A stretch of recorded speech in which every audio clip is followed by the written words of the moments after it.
नमस्ते। कक्षा 9 गद्यांश। शिक्षा और गुरु के माध्यम से ही अपने आंतरिक गुणों को हम प्रकाश में लाते हैं। यदि धर्म के मार्ग पर चलकर मानो विज्ञ बनता है तो वह अपने जीवन के मार्ग के विकास के लिए अनवरत लगकर जीवन को सफल बनाता है और सम्यक ज्ञान गुण धर्म से जीवन को ब्रह्म से जोड़कर करोड़ों जन्मों के कर्मों से मुक्ति प्राप्त करता है। किंतु यह शिक्षा के द्वारा ही संभव है। शिक्षा भी दो माध्यम से मिलती है, एक जीविकोपार्जन का माध्यम बनती है तथा दूसरे से जीवन साधना संभव होती है।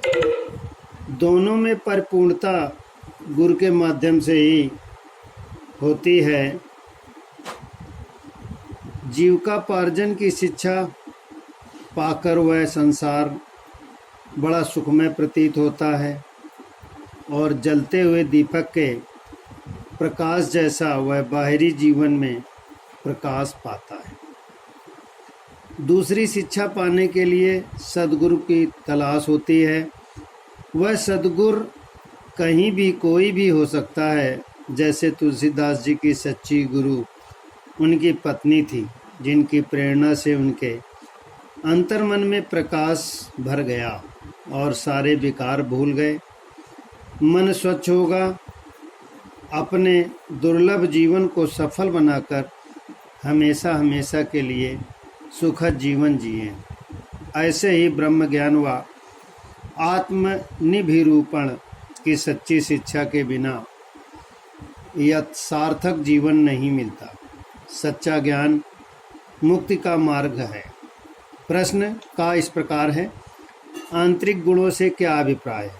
उत्तर है, आंतरिक गुणों से तात्पर्य वीरता, सच्चाई, ईमानदारी, दया, करुणा, प्रेम, श्रद्धा आदि भावनाएं जो हमारे मन में स्थायी रूप से बसी हैं।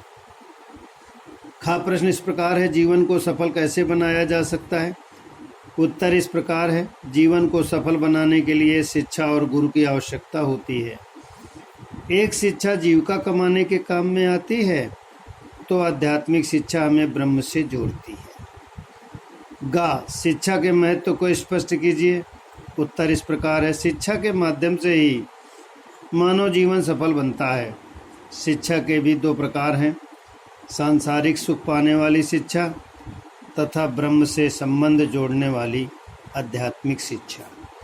दोनों के बिना मानव जीवन अधूरा है। अंगा जीविकोपार्जन की शिक्षा से क्या समझते हैं? जीविकोपार्जन की शिक्षा का तात्पर्य पेट भरने के लिए काम धंधा सीखना इस प्रकार है। अगला, गुरु की आवश्यकता क्यों होती है? उत्तर इस प्रकार है, आध्यात्मिक आनंद पाने के लिए, ईश्वरीय अनुभूति पाने के लिए गुरु की आवश्यकता होती है। सद्गुरु की प्रेरणा से ही मनुष्य को अंतर्ज्ञान प्राप्त होता है। दूसरा गद्य इस प्रकार है, संसार के सभी देशों में शिक्षित व्यक्ति की सबसे पहली पहचान यह होती है कि वह अपनी मातृभाषा में दक्षता से काम कर सकता है। केवल भारत ही एक ऐसा देश है जिसमें शिक्षित व्यक्ति वह समझ जाता है जो अपनी मातृभाषा में दक्ष हो या नहीं, किंतु अंग्रेजी में जिसकी दक्षता असंदिग्ध हो। संसार के अन्य देशों में सुसंस्कृत व्यक्ति वह समझा जाता है जिसके घर में अपनी भाषा को पुस्तकों का संग्रह हो और उसे बराबर ये पता रहे कि हम उसकी भाषा के अच्छे लेखक और कवि कौन हैं तथा समय समय पर उसको कौन सी कृतियाँ प्रकाशित हो रही हैं। भारत में स्थिति दूसरी है। यहाँ प्रायः घर में साज सज्जा के आधुनिक उपकरण के होते हैं, किंतु भाषा की कोई पुस्तक या पत्रिका दिखाई नहीं पड़ती। यह दुरावस्था भले ही किसी ऐतिहासिक प्रक्रिया का परिणाम है, किंतु वह सुदशा नहीं, दुर्वस्था ही हो सकती है। जब तक दुर्वस्था कायम है, हमें अपने आप को सही अर्थों में शिक्षित और सुसंस्कृत मानने का ठीक ठीक न्याय संगत अधिकार नहीं है। प्रश्न इस प्रकार है, शिक्षित व्यक्ति की सबसे पहली पहचान क्या होती है? उत्तर है, शिक्षित व्यक्ति पहली पहचान ये होती है कि अपनी मातृभाषा में कुशल होता है। भारतवासी अन्य देशों के शिक्षितों से किस प्रकार भिन्न है? उत्तर इस प्रकार है, भारतवासी अन्य देशों से सुशिक्षितों से इसलिए भिन्न है क्योंकि वह अपनी मातृभाषा में दक्ष न होकर एक विदेशी भाषा में अधिक कुशल। गा, विश्व के अन्य देशों में सुसंस्कृत व्यक्ति की पहचान है? उत्तर है, विश्व के अन्य देशों में सुसंस्कृत व्यक्ति की पहचान यह है कि उसके पास अपने देश के लेखों और पुस्तकों का संग्रह है। घा, भारत के सुशिक्षित लोगों में कौन सी कमी या चिंतनीय है? उत्तर इस प्रकार है, भारत के सुशिक्षित लोगों की एक चिंतनीय कमी यह है, उसे घर में साज सज्जा के आधुनिक उपकरण होते हैं, अपनी भाषा की कोई पत्रिका नहीं होती।